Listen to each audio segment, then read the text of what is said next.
जो एक ये मनसा है कि हम जब तक हमारा हक नहीं मिलेगा हम बैठे रहेंगे, यही आपकी जीत है। इसके बाद कोई जीत नहीं बचती। जिस दिन हम राह पकड़ लेते हैं ना कि हमें इस राह पे चलना है, हमें ये जिस दिन शुरुआत होती है ना उसी दिन जीत होती है। क्योंकि अगर हम शुरुआत ही नहीं करेंगे, अभी मान लो जो भी हुआ आपके साथ, आप घर बैठ जाते तो आपको जीत कहाँ से मिलती? कहीं से नहीं मिलती।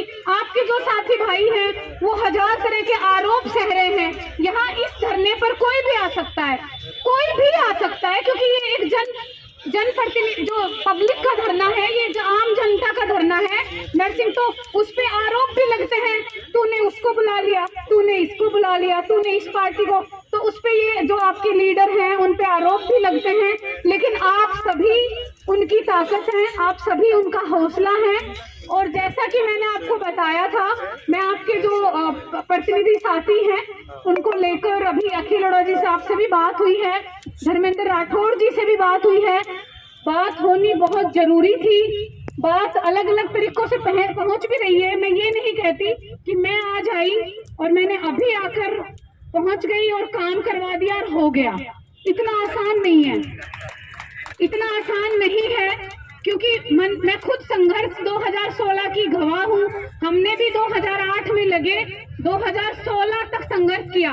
कितने साल किया? 8 साल। 8 साल। आपको कितने दिन हो गए? 12 दिन। 12 दिन।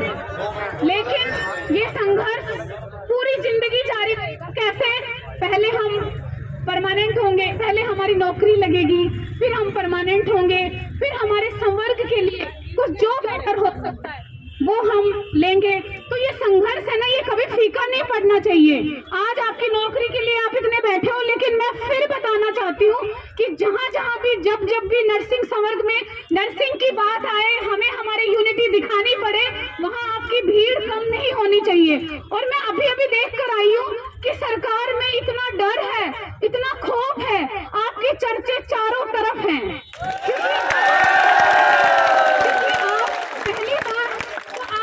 विश्व युद्ध के वो योद्धा हैं जिन्होंने पहली लहर, दूसरी लहर में जीवन को जीता है, लोगों की जानें बचाई है। जहां पर एक अपने मरते परिवार वालों के दाह संस्कार में लोग नहीं जा रहे थे, वहां आप खड़े थे। तो आप उस युद्ध के योद्धा हैं। तो हर गली में ये चर्चा है, पूरी सरकार, विपक्ष, पक्ष, सब पे ये चर्चा है कि नहीं उनका काम तो होना चाहिए, वो तो कोविड हेल्थ सहायक तो होना चाहिए। मैं अभी इस भाई के साथ अंदर, हम जो भी हमारा पैनल गया था, अखिल अरोड़ा जी फाइनेंस सेक्रेटरी हैं, वो सीएम के बाद दूसरे एक इंसान हैं जो हर तरह की, पूरा वित्त मंत्रालय उनके पास है, पूरा नियम वो बनाते हैं। जाते ही देखते ही पहचान गए और उन्होंने कहा कि ठीक है, मैं आपको कांटेक्ट पे भी ले लेता हूँ। तो ये भाई ये कल ही 2 महीने बाद बैठ जाएगा कि मेरी तो पेमेंट कम है मेरे कैडर की, तो या मेरे को तो परमानेंट कर दो। इस बात की क्या गारंटी है? यानी उन्हें हमारे संघर्ष को लेकर डर है, हमारे की तो लेकर रहेंगे। उन्होंने हमें ये भी समझाया कि आपको लेकर मुख्यमंत्री जी ट्वीट कर रहे हैं। बोलो, सीएचए एक शब्द है और उन्होंने काम किया, तो आप कम नहीं हो, अपने आप को कम मत आंको। मुख्यमंत्री जी आपको लेकर ट्वीट कर रहे हैं, बजट में हर जगह आपका नाम की घोषणा हो रही है, आपके लिए कुछ किया जा रहा है।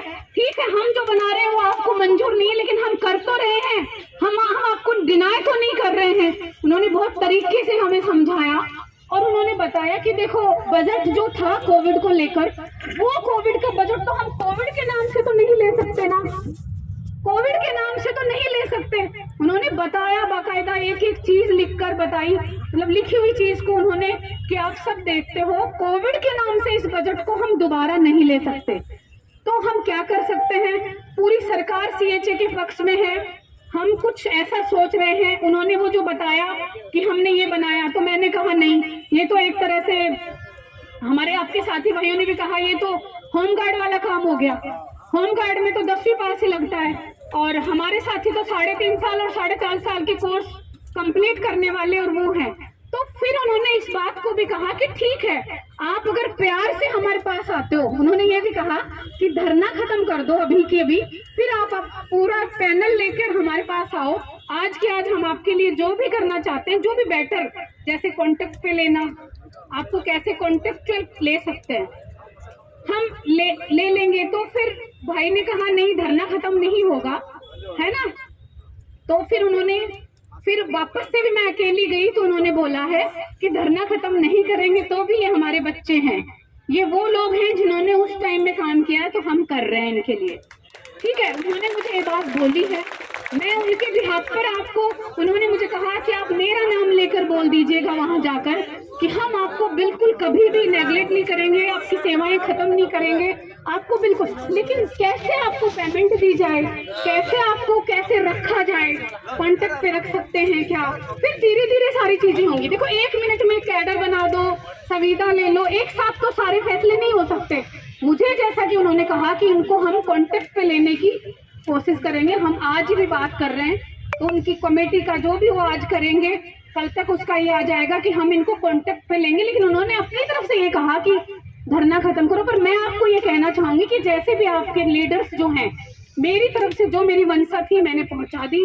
मैंने उनको कहा साहब आपने कोविड में लिया था उनको, और मैं गवाह हूँ, आपने मुझे बोला था कैसे मैन पावर लिया जाए, और आपकी वजह से ये सेवाएं दे सके। और मैं ये भी कहना चाहूँ कि साहब की वजह से ही आप सेवाएं दे सके, उन्होंने ये कैडर बनाया। तो मैंने कहा इनका हक तो आपके पास ही है। उन्होंने कहा बिल्कुल मैं करता हूँ, मैं इनको कैसे कॉन्टेक्ट पे लेते हैं, कि क्या करते हैं, आज हम बात करेंगे, उसमें सरकार में भी करेंगे। और इस तरह से पूर्ण आश्वासन हमें उन्होंने दिया है कि हम इनको हो सकता है कॉन्टेक्ट पे लेकर कुछ इस तरह का तैयार करें कि हम पेमेंट इनको कैसे देंगे। एक्सटेंशन के लिए उन्होंने मुझे ये कहा कि इसका सेम एक्सटेंशन नहीं दे सकते, क्योंकि पेमेंट कहाँ से देंगे, हम कोविड के नाम से पेमेंट उठाया था। लेकिन फिर भी उन्होंने मुझको कहा पर हो सकता है कि वो इसी को, हम इनको कौन सा काम देवें, हम इनको कौन सा क्या काम में इनको लगाएं।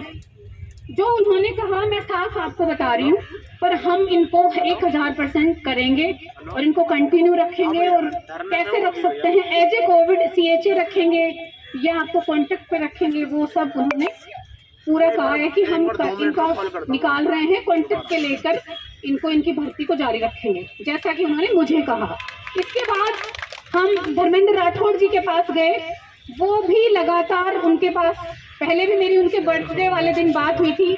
मैंने प्रदीप से बोला था, यहाँ पे प्रदीप होगा, तो प्रदीप ने मुझे कहा कि मैडम उस दिन आपका शुरू का धरना था, आप कहीं भी जाना पसंद नहीं कर रहे थे, तो मैंने मेरी तरफ से हिना और 2-4 लोगों के साथ आपकी बात रखी थी। उस दिन से और भी भाई आपकी बात रखते जा रहे हैं। तो उन्होंने हमारे सामने ही हेल्थ सेक्रेटरी से बात की है। आज ये भाई अंदर ही बैठा हुआ बात की है, इनका कैसे भी करो, इनका कुछ भी कर सकते हो, कैसे इनको हम दे सकते हैं पेमेंट, कैसे इनका रास्ता निकाल सकते हैं। क्योंकि देखो रास्ता तो वो ही निकालेंगे, अगर हम कहें कि अड़ना ठीक है, लेकिन तरीका तो कोई ना कोई, जैसे हम 2008 में लगे, हमें सीधी भर्ती का रास्ता निकाल कर डायरेक्ट वैसे करके 10-20 का बोनस अंक देकर हमें फायदा देकर हमें परमानेंट कर दिया, तो रास्ता निकाला ना, तभी हम हुए। ऐसे ही उन्होंने तुरंत बात करी, और तुरंत बात करके भाई को उन्होंने अपने हाथ से खड़े होकर जबरदस्ती पानी पिलाया आकर के वहां पे, कि नहीं आप एक बार अनशन तोड़ो और मैं आपके लिए खड़ा हूँ और आपको कभी निराश नहीं करेंगे। धर्मेंद्र राठौड़ जी अपने आप में दूसरी सरकार है, कर्मचारी हितैषी है, कर्मचारियों के मसीहा है। वो जो बात कहते हैं, एक बार तो मैं तो ये कहती हूँ कि उनकी, अगर वो CM तक हमारी बात को पहुंचाते हैं, तो ये भी हमारे को इतनी जल्दी, इतने थोड़े से दिन में ये हमारी जीत ही है। तो उन्होंने फिर भाई को पानी पिलाया एक घूंट, और ये कहा कि जबरदस्ती आके कि तोड़ो।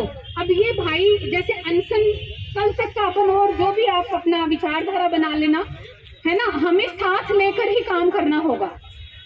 आप अपने जो इस संघर्ष को सिर्फ धर्मेंद्र राठौड़ जी, फाइनेंस अखिल अरोड़ा जी तक जाकर आप अपना इसको जारी रखना, वो ही आपका काम करेंगे।